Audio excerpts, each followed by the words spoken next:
I know we got a few viewers and subscribers that watch us from Canada, so huge shout out to our audience. And this has to deal with your current Prime Minister, Justin Trudeau. Now, here in the United States, especially with the corporate media, they portray Justin Trudeau as a more competent leader. People have said, oh, I wish Trudeau was our prime minister, compared over to Trump. But apparently there's a huge scandal that's going to possibly unseat him from being the prime minister. So here's what's going on. This is from the BBC. Trudeau has been accused of pressuring his former attorney general to cut a deal with the company facing corruption charges and retaliating the fact that she refused to play ball. The revelations could cost Trudeau in the October general election. The former attorney general says Trudeau and his staff spent months trying to convince her that taking the company to trial would cost Canadians jobs and their party votes. She also says that she was subject to veiled threats, which she believes were made good when she was snuffed out of her department. So let's talk about who the players are. Jody Wilson-Raybould was Canada's Attorney General and Justice Minister, and basically it's I don't know, it's close to Secretary of State or something like that, I guess. It sounds like Department of Justice, like Attorney General. Okay. So she was also Canada's first Indigenous Justice Minister and worked on a number of pieces of landmark legislation, including the legalization of cannabis and the assisted dying. But apparently the company, it's called snc-lavalin. Yeah, I had a hard time with that. Yeah, one. It's one of the Lavalin. Yeah, it's one of the world's largest engineering and construction companies. The company faces fraud and corruption charges. It's also believed to give, I guess, Libyan officials money between 2001 and 2011 when Gaddafi was in power. And that's the part that I think is a little ambiguous, and I wish I understood a little bit better. Yeah. They're giving money in bribes to the Libyan government in exchange for what? For contracts? Or was it money coming in from Libya to bribe them for... I don't know. Yeah, okay. And also, apparently, JTVJ, he says in the chat that she's basically Attorney General. So, yeah, okay. So, thank you for that clarification. And again, for our Canadian viewers, please let us know any other kind of details. I mean, we're not in Canada, but this is a very huge deal because, you know, everything that's happening north of us can affect us too. So well, he's coming up for re-election too, and that's the big thing. Yeah, is this could have a huge effect on that. Yeah, and so basically he faces a federal election in October of 2019.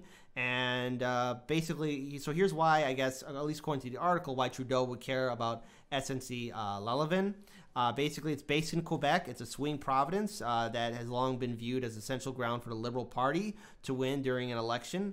And when the Liberals win in Quebec, they often win a majority of seats in Parliament. When they lose badly. Is Quebec the Ohio of Canada? I think, well, one, because of the...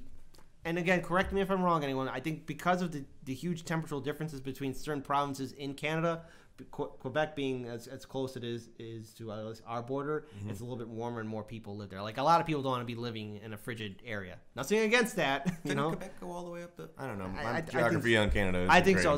So again, if you do live in Canada, let us know at least really the key reason why Quebec is so important. If it is like Ohio, let us know that. Also at the time, it's very important to note that Wilson-Raybould was also said that she was pressured to cut a deal. Quebec was also in the middle of a heated provincial election that led to the ousting of Quebec Liberal Premier Philippe Collard. Wilson-Raybould also says that the federal Liberal Party kept raising the Quebec election as one of the reasons why she should consider cutting a deal with the snc-lavalin company. So Trudeau has gone on the record saying that he denies any wrongdoing and that he's only protecting Canadian jobs, and he disagrees with his former Attorney General's characterization of him.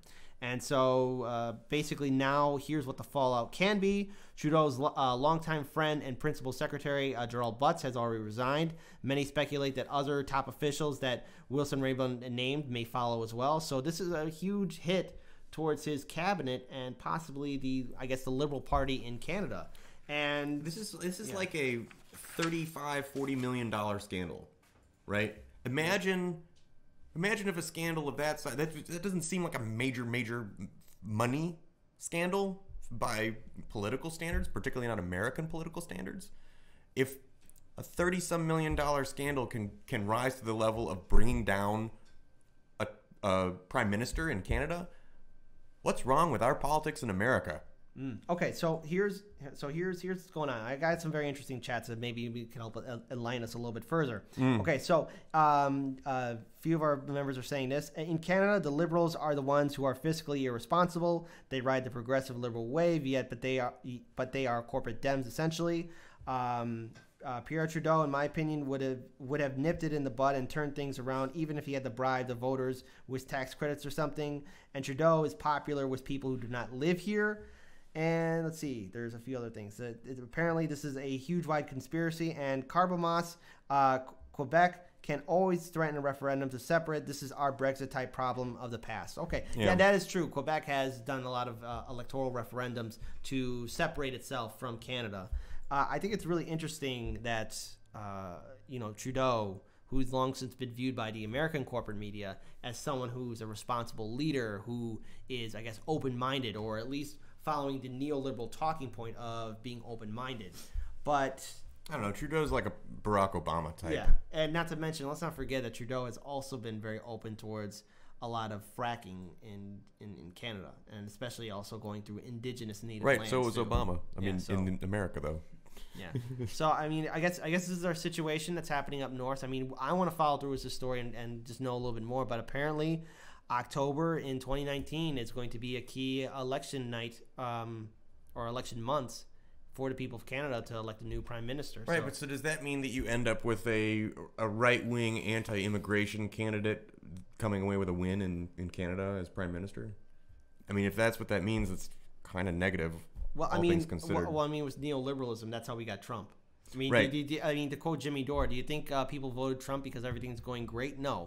You had Democratic and Republican establishment leaders here in the United States basically supporting neoliberal policies. You had tax cuts for the top 1%, a burden that was then put onto the working class families, cutting environmental regulations, banking regulations, and everything else, constantly intervening in other countries. And eventually it just got to the point to where people were so sick of being screwed over by the system, by politicians who are formal and preppy and actually talk a certain way but fail to deliver. Of course they're going to elect a demagogue like Trump.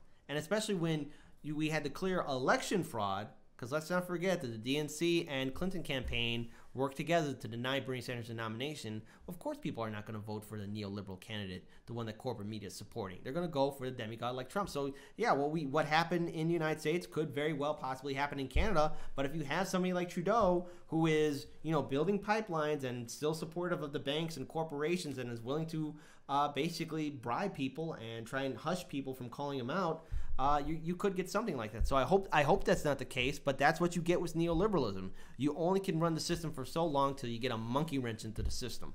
It's almost as if a politician's governance affects their re-election prospects. Yeah, possibly. Who'd have thought? Thanks for watching. If you like that content, make sure you hit that subscribe button, smash that bell icon so you know when new videos come out, and make sure you hit that thumbs up.